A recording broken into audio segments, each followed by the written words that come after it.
Saturday morning, typical training day, rehearsals in the hangar like we always do. I think everybody was loaded up and we were just about ready to start when Deputy Bergstrom came out of the office and advised us of a report of a barn in the middle of Highway 530 with somebody in the barn yelling for help. We head up that valley pretty often, especially during rescue seasons, and we always know it's coming up.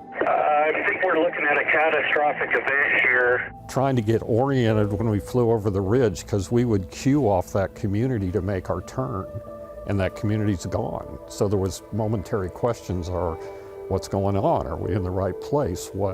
None of this is making sense. We've got Whitman Road that has been taken out by a slide. You could definitely see that there was a landslide there. There's this kind of panic setting in, and the scale of this is starting to make sense, but you know, hey, we got work we have to do.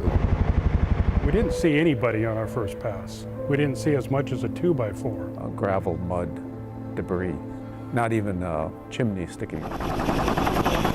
We heard this huge boom, and we ran to the window, and I saw something going like this, and I thought, what the? And I turned this way, and there was a wall of mud coming toward us. We didn't have any time to do anything. I basically said, okay, Creator, if you want me, here I am. But that day, Robin Youngblood says she had some help from above. I thought there has to be some way that we can get their attention, so I picked up that t-shirt and started waving it. And we turned around and came back up, and that's when we spotted the two ladies on the rooftop. It ripped the roof off the house. We're going to bring all patients to this LZ. Robin and her friend Yeti had somehow survived. I have her. We got the Dutch woman up and out of there, came back down, hooked up Robin. You know, she's a Native American pastor, and she had a painting of this Indian warrior that she had lugged up to the roof. But I told him, it's very important to me.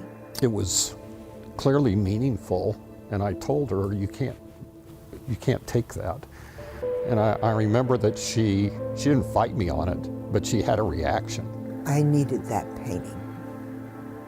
That's all I can say about it. I really needed it. Slack. So we got her up, and when they came to extract me again, I just grabbed the painting and took it up with me.